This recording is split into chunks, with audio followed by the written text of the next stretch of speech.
दोस्तों आज हम पढ़ेंगे कक्षा 11 के विश्व इतिहास विषय का अध्याय 7 जिसका नाम है बदलती हुई सांस्कृतिक परंपराएं। दोस्तों आज के इस भाग में हम बात करेंगे नगरों के बारे में, विश्वविद्यालय के बारे में, मानवतावाद के बारे में, विज्ञान और दर्शन के बारे में। जैसा कि आपको पता है पिछले भाग में जिसमें हमने पृष्ठभूमि की बात की थी और निरंतरता की बात की थी, विस्तार से आपको बताया था कि हम आगे के इस अध्याय में, इस पूरे अध्याय में क्या पढ़ने वाले हैं। और इसके अलावा ये भी बताया था, उन महत्वपूर्ण बिंदुओं की बात की थी हमने कि इस अध्याय के कौन कौन से अध्ययन के महत्वपूर्ण बिंदु हैं, उनका हम विस्तार से ढंग से आपको समझाया गया था कि क्या क्या हम पढ़ेंगे। तो एक निरंतरता बनाने की कोशिश की थी और पृष्ठभूमि भी हमने देखी थी कि किस प्रकार से 14वीं से लेकर 16वीं शताब्दी का जो काल था विशेषकर वो यूरोप के इतिहास में पुनर्जागरण का काल माना जाता है। आखिर वो कौन कौन से बड़े बदलाव थे सांस्कृतिक के क्षेत्र में। यहां पर याद रखिएगा सांस्कृतिक क्षेत्र में जो बदलाव आ रहे हैं उन्हीं की हम चर्चा कर रहे हैं। तो सांस्कृतिक क्षेत्र में जो बदलाव आए थे विशेषकर 14वीं से लेकर 16वीं शताब्दी के बीच, उन्हें हम पुनर्जागरण के नाम से जानते हैं। तो आइए शुरू करते हैं। सबसे पहले बात करेंगे अध्ययन के कौन कौन से बिंदु, यानी इस भाग में हम किन किन बातों का अध्ययन करेंगे। तो इस भाग में हम 4 मुख्य बिंदु लेंगे। एक तो इटली के नगरों का पुनरुत्थान, तो इटली के जो नगर थे पुनरुत्थान किस तरह से हुआ उनका, क्योंकि हम इटली को ही पुनर्जागरण की जन्मभूमि मानते हैं। इसके अलावा विश्वविद्यालय और मानवतावाद के बारे में अध्ययन करेंगे। हमने बताया था कि मानवतावाद जो था इसके पूरे ये जो पुनर्जागरण है इसके केंद्र में मानवतावाद है। तो विश्वविद्यालय और जो मानवतावाद है वो किस तरह से आपस में जुड़े हुए हैं इसके बारे में बात करेंगे। या ये भी देखेंगे कि इतिहास का जो मानवतावादी दृष्टिकोण है, ये जो मानवतावादी जो लेखक थे इन्होंने इतिहास को किस प्रकार से परिवर्तित किया, किस प्रकार से जो नया दृष्टिकोण हमारे सामने आता है कि आखिर उन्होंने मध्यकाल को अंधकार युग क्यों कहा था। इसके बाद हम विज्ञान और दर्शन में अरबियों के योगदान की बात करेंगे। जो यहाँ पर विज्ञान और दर्शन में जो परिवर्तन आते हैं, सांस्कृतिक जो बदलाव आते हैं इस कालखंड में, उनमें आखिर अरब के निवासियों का क्या योगदान था उसके बारे में इसमें हम विस्तार से चर्चा करेंगे। तो आइए एक एक करके हम इन अध्ययन बिंदु को शुरू करते हैं। सबसे पहले हम बात करें इटली के नगरों का पुनरुत्थान। इटली के बारे में पढ़ने से पहले हम ये देख लेंगे कि यहाँ पर आपको ये जो मानचित्र दिया गया है उसे आप अच्छी तरह से देख लें। ये जो मानचित्र है ये इटली का मानचित्र है और ये उसी शताब्दी का मानचित्र है मुख्य रूप से। तो इटली आपको देख लीजिए, इटली मुख्य रूप से है कहाँ। इटली जो है वो भूमध्य सागर एक द्वीप के समान है। देखिए एक द्वीप है इटली।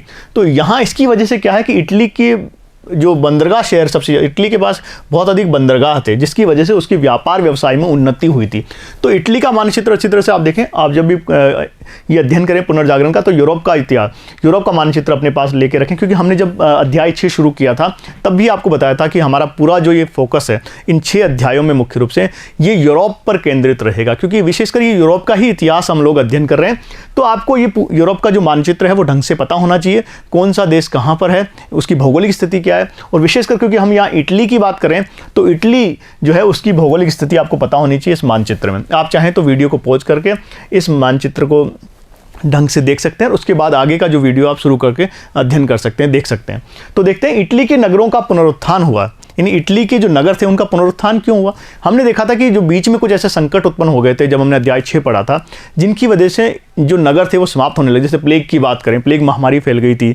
एक तरह से जो 11वीं शताब्दी थी, 14वीं शताब्दी, 13वीं शताब्दी का जो उत्तरार्ध था उसमें हमने देखा था कि किस प्रकार जो मौसम था उसमें परिवर्तन आ गए थे। इसकी वजह से नगरों का काफ़ी हानि हुई थी।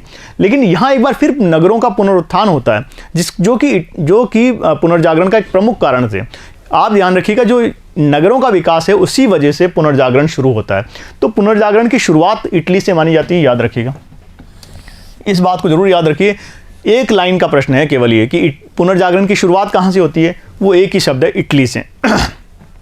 और इसमें शुरुआत की वजह क्या है कि आखिर इटली में ही क्यों हुआ, क्योंकि इटली के पास उस समय सबसे अधिक नगर, प्रमुख जो नगर थे वो जहाँ पर व्यापार व्यवसाय होता था, क्योंकि इटली कहाँ था, वो भूमध्य सागर में था। और भूमध्य सागर जो केंद्र था, यहाँ पर हम देखेंगे कि वो इस भूमध्य सागर से हम लोग ये आपके एशिया के नज़दीक भी था, अफ्रीका के नज़दीक भी था।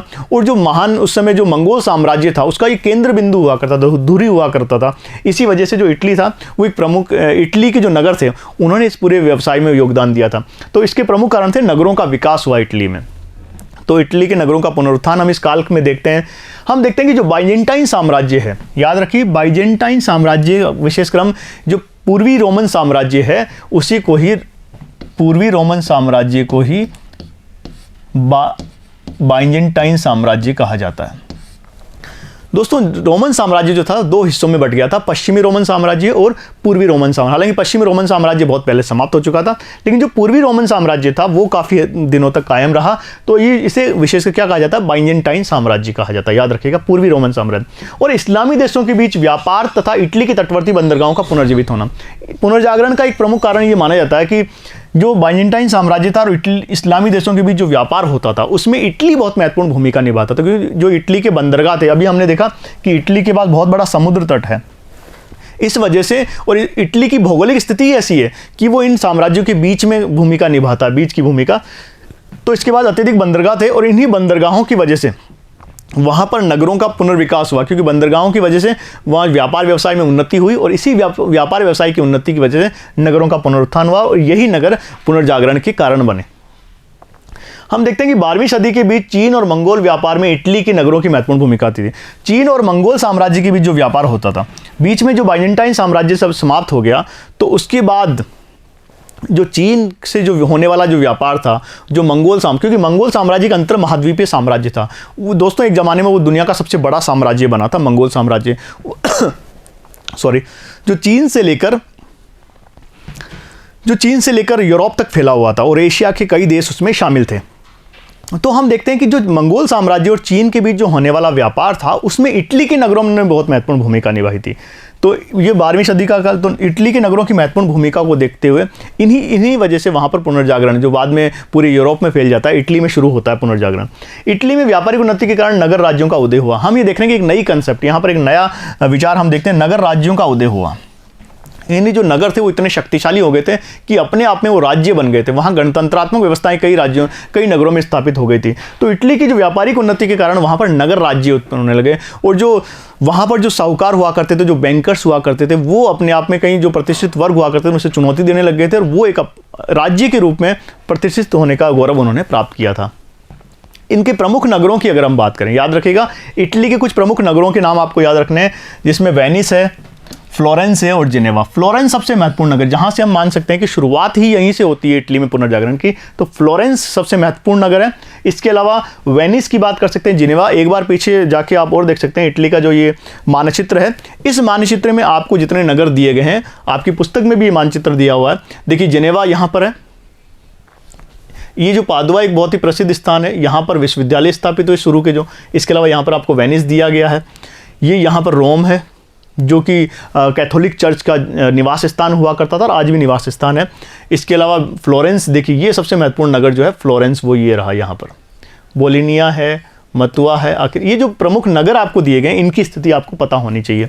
तो मानचित्र को एक बार आप देख सकते हैं, जेनेवा की स्थिति, पादुआ की स्थिति, फ्लोरेंस मुख्य रूप से उसकी स्थिति आप देख सकते हैं यहाँ पर। तो आगे बढ़ते हैं। तो ये देखिए प्रमुख नगरों के नाम आप याद रखिए। कुछ नगरों की विशेषताएं क्या थी, जो इस समय जो नगर थे उनकी प्रमुख विशेषता अगर हम देखते हैं तो देखिए धर्माधिकारियों एवं सामंत वर्ग का प्रभाव कम हो गया। ये खास बात थी। इन नगरों की जो संस्कृति थी उसकी सबसे अच्छी विशेषता ये थी कि यहाँ पर सामंतवाद का कोई प्रभाव नहीं था। सामंतवादी व्यवस्था यहाँ पर बिल्कुल भी उपस्थित नहीं है। और धर्माधिकारियों की व्यवस्था भी, यहाँ पर मुख्य रूप से जो साहूकार वर्ग थे, जो व्यापारी वर्ग थे, उनका प्रभाव अधिक था। व्यापारियों और महाजनों का प्रभाव अधिक था और उनका जो दृष्टिकोण था बहुत ही प्रगतिशील दृष्टिकोण था, जिसकी वजह से पुनर्जागरण को ज़्यादा बल मिला है। और इसके अलावा इन्हीं ने, ये जो व्यापारी और जो महाजन थे, जब ये अधिक पैसे वाले हो गए, ये समृद्धशाली हो गए, तो इन्होंने एक तरह से उनसे प्रतिस्पर्धा करना शुरू किया। जो अधिक धर्माधिकारी हुआ करते थे, जो सामंत वर्ग था, उनसे प्रतिस्पर्धा करना इन्होंने शुरू कर दिया। और इसी वजह से इन्होंने कला और साहित्य को बहुत प्रश्रय दिया, कला और साहित्य को। और हम देखते हैं कि मुख्य रूप से अगर आपको पुनर्जागरण की सच्ची अभिव्यक्ति देखनी है तो वो कहाँ होती है, वो साहित्य के क्षेत्र में और कला के क्षेत्र में ही देखने को मिलती है मुख्य रूप से। हम इसमें मुख्य रूप से अध्ययन भी उन्हीं चीज़ों को कर रहे हैं, जैसे कला की बात करेंगे, साहित्य की बात करेंगे, मानवतावाद की बात करेंगे हम, और इसके अलावा विज्ञान के क्षेत्र में जो होने वाली उन्नति। लेकिन मुख्य रूप से कला के क्षेत्र, कुछ इतिहासकार तो मानते हैं कि केवल कला के क्षेत्र और साहित्य के क्षेत्र में जो उन्नति हुई थी उसे ही पुनर्जागरण कहा जाता है, बाकी उन्नति को वो शामिल नहीं करते हैं। तो इन व्यापारियों और महाजनों ने, जब इनके पास अधिक पैसा आ गया, तो उन पुराने सामंत वर्ग के समान ही कला और साहित्य को इन्होंने प्रश्रय देना शुरू कर दिया। अब दूसरा जो बिंदु है उसकी बात हम करें, विश्वविद्यालय तथा मानवतावाद। हमने बताया था कि जो मानवतावाद है वो इसके केंद्र में है, याद रखिएगा। मानवतावाद की बात करें तो अगर स्वरूप आप देखें, पुनर्जागरण का जो स्वरूप है वो मानवतावादी। इसका मतलब है पूरे जो ये पूरा जो व्यवस्था थी, पुनर्जागरण जो शब्द है या पुनर्जागरण की जो पूरी काल शताब्दियां हैं, इसमें मानव को केंद्र बिंदु माना गया। अब मानव को महत्व दिया गया, उसकी गरिमा को महत्व दिया गया पूरी तरह से, यानी उसके विकास पर ध्यान दिया गया। हर क्षेत्र में हम देखेंगे, कहीं भी वो, चाहे वो कला का क्षेत्र हो, चाहे वो साहित्य का क्षेत्र हो, मनुष्य को महत्व दिया गया है। इसी को कहा जाता है मानवतावाद।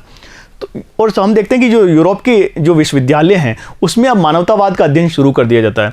अभी तक जो पहले था मानव, उसमें धर्मशास्त्रों का अध्ययन अधिक होता, हम देखते थे धर्मशास्त्रों का अध्ययन ज़्यादा था। उसके अंदर जो धार्मिक पुस्तकें हुआ करती थी उनका अध्ययन ज़्यादा किया जाता था, विशेषकर जो मध्यकालीन यूरोप था, जिसे हम सामंतवादी युग के नाम से जानते हैं, अंधकार युग के नाम से भी लोग संबोधित करते हैं।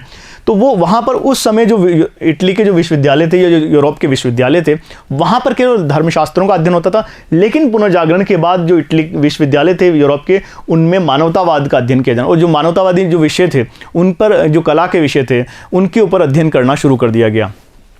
इसमें हम मुख्य रूप से पादुआ विश्वविद्यालय का नाम शामिल कर सकते हैं, जिसने सबसे पहले इस तरह के अध्ययन की शुरुआत की थी। अभी हमने पादुआ का जो भौगोलिक स्थिति थी वो आपको दिखाई थी इटली के मानचित्र में।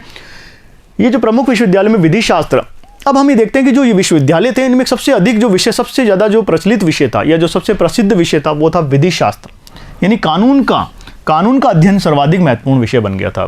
क्योंकि कानून भी क्या, एक तरह से ह्यूमैनिटीज़ यानी मानवतावादी विषय माना जाता है। तो कानून का जो अध्ययन करना था सबसे महत्वपूर्ण विषय बन गया था इन विश्वविद्यालयों में। इसकी वजह दोस्तों ये थी, इसका सबसे प्रमुख कारण था कि जो नगर थे उनमें व्यापार वाणिज्य की क्रियाकलापों के लिए वकीलों और नोटेरी की आवश्यकता होती थी। एक बात और याद रख लीजिए, जो वकील और जो नोटेरी है वो पुनर्जागरण के कई बार अग्रदूत भी माने जाते हैं। इस पूरी व्यवस्था में देखेंगे कि जो वकीलों का जो भूमिका थी ज़्यादा महत्वपूर्ण हो गई थी, और जो नोटेरी हुआ करते थे, जो लिखने का कार्य किया करते, जो उनके व्यापारियों के बीच जो समझौते थे उनको लिखने का जो काम करते थे, नोटेरी हुआ करते थे। तो वो आज भी हम नोटेरी जानते हैं, हम लोग नोटेरी की जो व्यवस्था आज भी हमारे न्यायालयों में होती है। तो वकील और जो नोटेरी थे उन्होंने बहुत महत्वपूर्ण भूमिका निभाई थी इस पूरी व्यवस्था, इस पुनर्जागरण के उत्थान में। तो हम देख रहे हैं कि आखिर विधि शास्त्र यानी कानून का अध्ययन क्यों जरूरी हो गया, क्योंकि जो व्यापार वाणिज्य के लिए जो क्रियाकलाप होते थे, उनके जो दस्तावेज होते थे, उनको लिखने पढ़ने के लिए इस तरह के विशेषज्ञों की आवश्यकता होती थी। तो एक तरह से वकील और नोटरी की आवश्यकता ज़्यादा महसूस होने लगी। अब कानून का अध्ययन जो था रोमन संस्कृति के संदर्भ, लेकिन ये जो कानून का अध्ययन था ये भी क्या था, रोमन संस्कृति के संदर्भ में किया जाने लगा। इसका मतलब ये था कि जो प्राचीन रोमन और यूनानी जो संस्कृति थी उसी के जो कानून थे उनके संदर्भ में ही नए कानून बनने लगे, उनके संदर्भ में ही यहाँ पर कानून का अध्ययन होने लगा।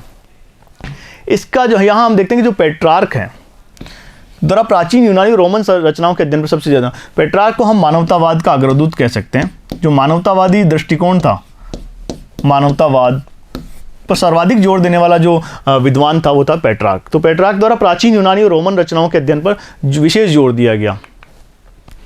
अब मानवतावाद की अलग से अगर हम बात करें तो यहाँ शिक्षण और शिक्षा धर्म की अपेक्षा मानव केंद्रित हो गई। हमने देखा था कि पूरे इस अध्ययन का केंद्र बिंदु क्या था, मानव था। तो इसी वजह से शिक्षण में और शिक्षा में मनुष्य को केंद्र बिंदु बनाया गया, उसके विषय को केंद्र बिंदु बनाया गया। इसके अलावा इटली की जो पादुआ विश्वविद्यालय मानवतावाद का अध्ययन शुरू हुआ, और फ्लोरेंस इटली का सबसे बड़ा बौद्धिक, यहाँ पर ध्यान रखिएगा जो फ्लोरेंस नगर था वहीं से मानवतावाद की शुरुआत होती है, और इसका ये सबसे बड़ा बौद्धिक केंद्र बन के सामने आया। कलात्मक कृतियों का सृजन यहाँ पर शुरू हुआ, यहीं से पुनर्जागरण की एक तरह से शुरुआत होती है।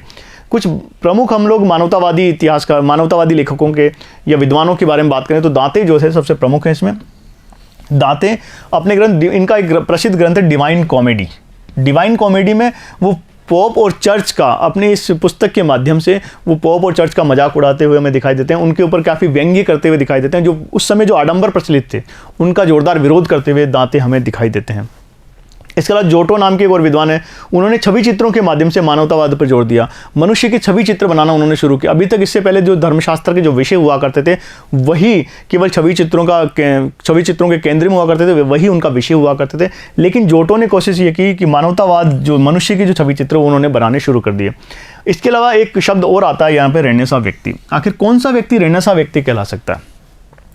तो ऐसा व्यक्ति, देखिए रेनेसां व्यक्ति एक ऐसा व्यक्ति होता है जिसकी अनेक रुचियां होती है, जो बहुआयामी प्रतिभा का धनी होता है, जिसमें बहुत सी रुचियां एक साथ होती है। अब ऐसा नहीं था कि केवल आप किसी एक विषय को जानने वाले विशेषज्ञ बन जाते हैं। रेनेसां काल में आकर क्या हुआ कि अब मनुष्य एक तरह से व्यक्ति की उस बहुमुखी प्रतिभा को प्रोत्साहन दिया जाने लगा। अब ऐसा माना जाने लगा कि एक व्यक्ति जो है, व्यक्ति में अनेक संभावनाएं हो सकती है, व्यक्ति कितने भी विषयों का अध्ययन कर सकता है। तो प्रतिभा संपन्न रेनेसां व्यक्ति क्या था? एक ऐसा व्यक्ति जिसकी अनेक रुचियां हो सकती थी, जो बहुमुखी प्रतिभा का धनी हो सकता था। ऐसे व्यक्ति के हम बांधते हैं, उसमें लियोनार्डो दा विंची एक प्रमुख व्यक्ति है। लियोनार्डो दा विंची जो है पुनर्जागरण कालीन एक ऐसा व्यक्ति है जो बहुमुखी प्रतिभा से संपन्न था। एक चित्रकार भी था, एक वास्तुकार भी था, एक कानून का जानकार था, एक मानवतावादी था। जो आप सोच सकते हैं वो हर तरह की उसमें प्रतिभा उस व्यक्ति में थी, लियोनार्डो दा विंची में।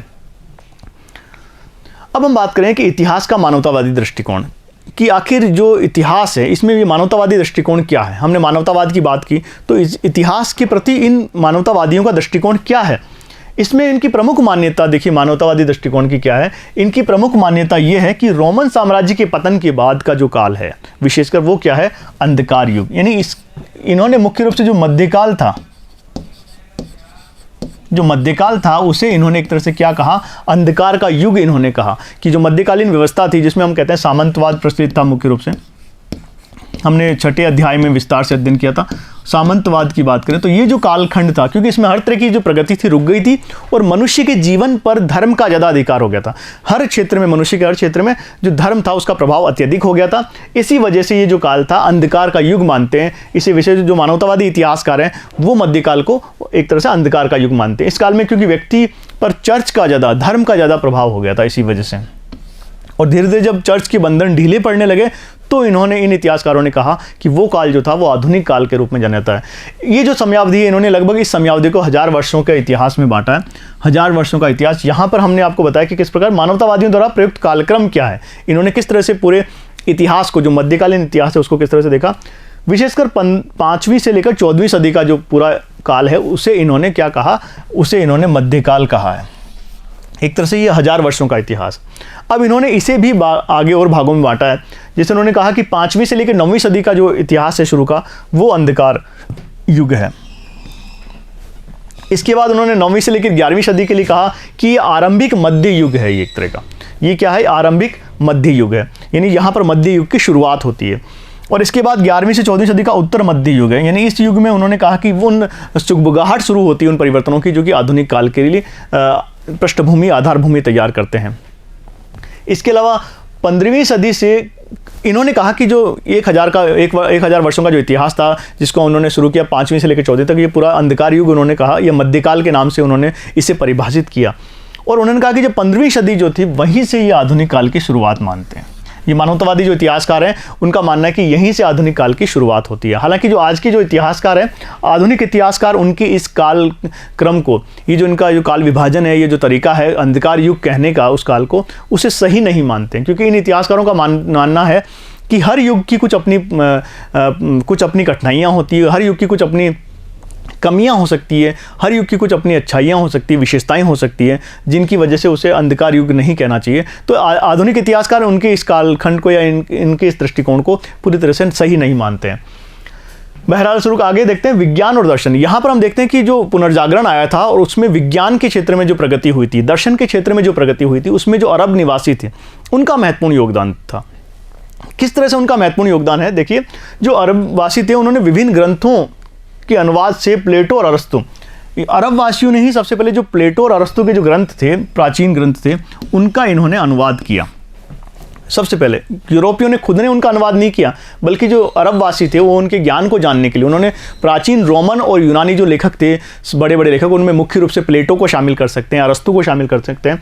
तो उनके ज्ञान की जानकारी प्राप्त करने के लिए, उनसे ज्ञान प्राप्त करने के लिए उनके ग्रंथों से सबसे पहले अरबवासियों ने, जो अरब के विद्वान थे, उन्होंने इनके ग्रंथों का अध्ययन करना शुरू किया। और रोमन और यूनानी, और इसी वजह से जो यूनानी इतिहास, जो यूरोप के जो इतिहासकार थे, यूरोप के जो विद्वान थे, यूरोप के जो लोग थे, उनको जब इन कृतियों का उन्होंने जब अनुवाद किया तो इनके माध्यम से उनको पता चला कि जो उनका जो रोमन और यूनानी संस्कृति जो थी बहुत ही समृद्धशाली संस्कृति थी। और इसी वजह से हम ये देखते हैं कि पुनर्जागरण का काल शुरू होता है, विशेषकर यहाँ हम ज्ञान की बात अगर हम करते हैं। इसके अलावा यूनानी विद्वानों ने भी क्या कोशिश की, उसके बाद जब अरबियों ने उनके ग्रंथों का अनुवाद करना शुरू किया तो जो यूरोपीय इतिहासकार थे, यूनानी विद्वान थे, वो भी अरबी लेखकों के विभिन्न ग्रंथों की, जिनमें कि खगोल विज्ञान की अगर हम बात करें, दोस्तों ये जो विज्ञान का ज्ञान है, याद रखिएगा, ये मुख्य रूप से चीन से चलकर आता है।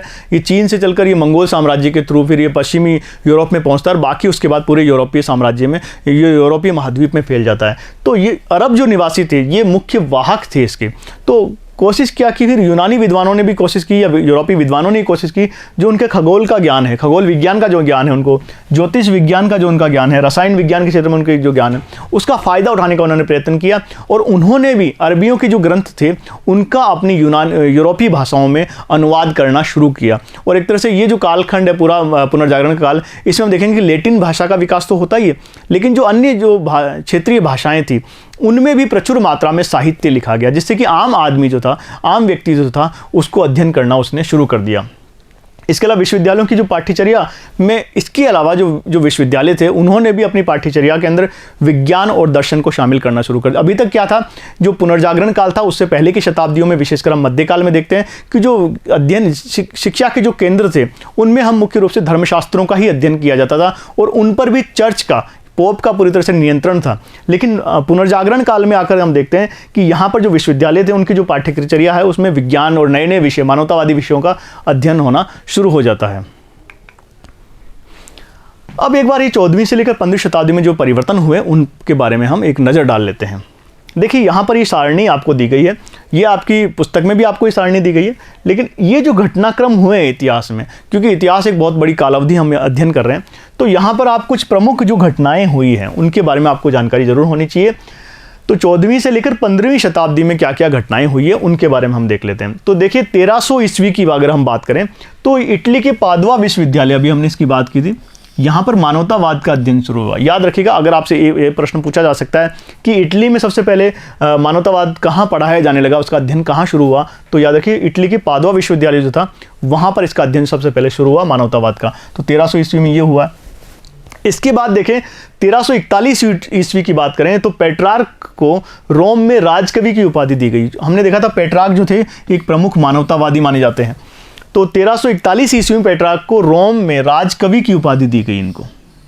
और जब इनको राजकवि की उपाधि दी गई तो इसका मतलब था कि इनकी विचारधारा को महत्व दिया गया, जो मानवतावादी विचारधारा थी उसको महत्व दिया गया। इससे पता चलता है कि यूरोप में उस समय मानवतावाद किस कदर छाया हुआ था। अब 1349 ईस्वी की बात करें तो फ्लोरेंस में विश्वविद्यालयों की स्थापना यहाँ पर हम देखते हैं। फ्लोरेंस एक प्रमुख नगर था जहाँ पुनर्जागरण की शुरुआत आप कह सकते हैं हुई है। तो फ्लोरेंस में विश्वविद्यालयों की स्थापना होती है। इसके बाद 1390 ईस्वी की बात करें तो जेफरी चौसर की बात उन्होंने कैंटरबरी टेल्स का प्रकाशन किया था। हमने जब छठा अध्याय पढ़ा था तो हमने देखा था कि किस प्रकार इन्होंने मठवाद की आलोचना की थी। उस समय जो चर्च में प्रचलित जो भ्रष्टाचार थे उसकी आलोचना इन्होंने अपनी कैंटरबरी टेल्स के माध्यम से की थी। तो चौसर ने 1390 ईस्वी में इसका प्रकाशन किया इस ग्रंथ का। इसके अलावा 1436 ईस्वी की बात करें तो ब्रुनलेसी जो थे ने फ्लोरेंस में ड्यूमा का परिरूप या प्रतिरूप तैयार किया इन्होंने। इसके बाद 1453 ईस्वी में कुस्तुनतुनिया, बहुत महत्वपूर्ण घटना मानी जाती है दोस्तों ये, कुस्तुनतुनिया के बाइजेंटाइन शासक को ओटोमन तुर्कों ने पराजित कर दिया। ये बहुत महत्वपूर्ण घटना है इतिहास की। कई इतिहासकार तो इसे पुनर्जागरण की शुरुआत भी मानते हैं। पुनर्जागरण, देखिए ये जो घटना है आप भी इसे अच्छी तरह से याद रखिए। ये जो घटना है 1453 ईस्वी की जो घटना है ये, जिस पर कि कुस्तुनतुनिया पर जब तुर्कों का अधिकार हो गया, एक तरह से बाइजेंटाइन साम्राज्य जिसे हम पूर्वी रोमन साम्राज्य कहते हैं उसका सूर्य सदा के लिए अस्त हो गया। यानी कि केवल एक रोमन साम्राज्य के जैसे दो भाग हो गए थे, पश्चिमी रोमन साम्राज्य और पूर्वी रोमन साम्राज्य। पश्चिमी रोमन साम्राज्य पहले ही समाप्त हो चुका था, लेकिन जो पूर्वी रोमन साम्राज्य था वो बना हुआ था जिसे बाइजेंटाइन साम्राज्य के नाम से हम जानते हैं। लेकिन 1453 ईस्वी की जो घटना है यहाँ पर तुर्कों ने आक्रमण किया और बाइजेंटाइन साम्राज्य को हमेशा के लिए खत्म कर दिया। पूर्वी रोमन साम्राज्य का सूर्य सदा के लिए अस्त कर दिया उन्होंने और उन पर तुर्कों का अधिकार हो गया। तो ये एक बहुत ही महत्वपूर्ण घटना मानी जाती है पूरे विश्व इतिहास की। और कुछ इतिहासकारों का मानना है कि यहीं से पुनर्जागरण की शुरुआत होती है। पुनर्जागरण, इसका कारण दोस्तों ये है कि पुनर्जागरण की शुरुआत यहीं से मानी जाती है, याद रखिएगा शुरुआत। इसका कारण ये है कि जब कुस्तुनतुनिया पर तुर्कों का अधिकार हो गया, तो यहाँ जो यूनानी ज्ञान विज्ञान के जो केंद्र थे, यहाँ यूनानी ज्ञान विज्ञान के जो लोग थे, जो जानकार थे, वो यहाँ से भागकर इटली के नगरों में आ गए। वो यहाँ से भागे क्योंकि यहाँ तुर्कों का अधिकार हो गया था, तो यहाँ से भागकर वो इटली के नगरों में आए और उनके जो ज्ञान विज्ञान था, उनकी जो रचनाएं थी, उनका जो साहित्य था, उसकी जानकारी जब वहाँ के यूरोप के लोगों को हुई और उन्हें अपनी प्राचीन संस्कृति के बारे में जानने को मिला, और इसके बाद ही पुनर्जागरण की घटना वहाँ पर होती है। तो बहुत महत्वपूर्ण घटना है इतिहास की। 1453 ईस्वी याद रखिए, कुस्तुनतुनिया पर तुर्कों का अधिकार, क्योंकि धर्म युद्धों के बाद ये घटना होती है। इसके बाद 1454 ईस्वी में आपका गुटेनबर्ग ने विभाजित, ये भी इतिहास की एक महान क्रांति मानी जाती है। गुटेनबर्ग जो कि जर्मनी के निवासी थे, 1454 ईस्वी में उन्होंने विभाज्य टाइप, जो मूवेबल टाइप मशीन जो होती है, उसका आविष्कार इन्होंने किया और बाइबल का प्रकाशन किया। इससे उन्होंने सबसे पहले उन्होंने कौन सी रचना लिखी? बाइबल का प्रकाशन सबसे पहले इससे शुरू किया था। 1484 ईस्वी में बात करें तो पुर्तगाली गणितज्ञों ने सूर्य का अध्ययन कर अक्षांश की गणना शुरू की। 1484 ईस्वी में पुर्तगाली गणितज्ञों ने सूर्य का अध्ययन किया, और ये क्योंकि हम देख रहे थे कि जो कोपर्निकस थे, उन्होंने आगे जाके हम अध्ययन करेंगे, कोपर्निकस ने बताया कि सूर्य केंद्र में है, किसके? पूरे सौरमंडल के, ना कि पृथ्वी। तो ये इन्होंने सूर्य का अध्ययन किया और अक्षांश की गणना सबसे पहले शुरू की। इसके बाद 1492 ईस्वी, ये भी बहुत ही महत्वपूर्ण घटना है। 1492 ईस्वी की घटना की, कोलंबस ने अमेरिका पहुंचे। तो कोलंबस ने एक तरह से अमेरिका की खोज की, ऐसा वाक्य इस्तेमाल किया जाता है। तो दोस्तों, ये जो इस तरह के जो वाक्य वो सही नहीं होते कि उसने खोज की, क्या इसका मतलब वहाँ नहीं था पहले। खोज का मतलब कि अमेरिका महाद्वीप वहाँ पहले से उपस्थित था, लेकिन यूरोपीय लोग थे वो पहली बार वहाँ पहुँचे, और कोलंबस उन यूरोपियों में से पहला व्यक्ति था जो अमेरिका पहुँचा 1492 ईस्वी में। तो ये अमेरिका की जो घटना थी, एक महत्वपूर्ण घटना है। और हम देखेंगे कि जब यूरोपीय लोग भौगोलिक खोजों के बाद दूसरे महाद्वीपों में पहुँचते हैं और उनसे किस प्रकार उनका संघर्ष होता है आपसी, उसका अध्याय 8 में अध्ययन करेंगे हम लोग। फिर 1495 ईस्वी में बात करें, लियोनार्डो दा विंची। हमने कहा था कि एक तरह से ये अगर कोई व्यक्ति पुनर्जागरण युग का कोई व्यक्ति अगर ये सही संज्ञा रखता है पुनर्जागरण युगीन व्यक्ति के, रेनेसा व्यक्ति कहलाने की, तो वो है लियोनार्डो दा विंची। क्योंकि ये लियोनार्डो दा विंची जो था वो एक तरह से क्या था, बहुमुखी प्रतिभा का धनी था। और इन्होंने जो सबसे प्रसिद्ध इनकी चित्र है the last supper, the last supper, अंतिम भोज चित्र, इन्होंने बहुत ही प्रसिद्ध चित्र है जो इन्होंने बनाया था 1495 ईस्वी में। इसके बाद 1512 ईस्वी में माइकल एंजेलो ने सिस्टीन चैपल, माइकल एंजेलो भी एक प्रसिद्ध चित्रकार है, वास्तुकार भी माने जाते हैं ये, इन्होंने सिस्टीन चैपल की छत पर चित्र बनाए थे। तो ये कुछ महत्वपूर्ण घटनाएं हैं 14वीं से 15वीं शताब्दी। इन्हें आपको अपने याद रखना चाहिए, अपनी पाठ्य पुस्तक, अपनी नोटबुक में आपको इनको नोट करके रखना चाहिए। महत्वपूर्ण घटनाएं, इतिहास के एक विद्यार्थी को, विशेषकर विश्व इतिहास के विद्यार्थी को, ये घटनाएं तो कम से कम याद होनी चाहिए। तो दोस्तों, इस प्रकार आज के इस भाग में हमने मानवतावाद का अध्ययन ये देखा था कि इटली में पुनर्जागरण आखिर उसके नगरों के विकास की, उनके नगरों का पुनरुत्थान किस तरह से हुआ और उन नगरों के पुनरुत्थान ने किस प्रकार पुनर्जागरण को बल दिया। इसके अलावा हमने देखा कि विश्वविद्यालयों में, इटली के जो यूरोप के विश्वविद्यालय थे, वहाँ मानवतावाद का अध्ययन शुरू हुआ और मानवतावाद किस तरह से पूरे पुनर्जागरण का केंद्र बिंदु बन गया था। इसके अलावा विज्ञान और दर्शन के क्षेत्र में हमने ये देखा था कि किस प्रकार विज्ञान और दर्शन के क्षेत्र में अरबियों का जो योगदान था महत्वपूर्ण था, जिसकी वजह से उन्होंने, उन अरबियों के योगदान की वजह से ही यूरोप के लोगों को अपने पूरा प्राचीन ज्ञान विज्ञान के बारे में उन्होंने जानकारी प्राप्त की। और इस भाग में हमने ये भी देखा था कि किस प्रकार जो ये मानवतावादी दृष्टिकोण है इतिहास के प्रति, वो किस प्रकार ये मध्यकालीन जो युग है इसको अंधकार युग के रूप में वो लोग देखते हैं। और अंत में हमने कुछ महत्वपूर्ण घटनाओं के बारे में जो कि 14वीं और 15वीं शताब्दी, उनके बारे में आपको बताया। तो आज के भाग के लिए इतना ही। आगे के भागों में हम जो बाकी जो अध्ययन के बिंदु हैं उन पर चर्चा करेंगे। तब तक के लिए धन्यवाद।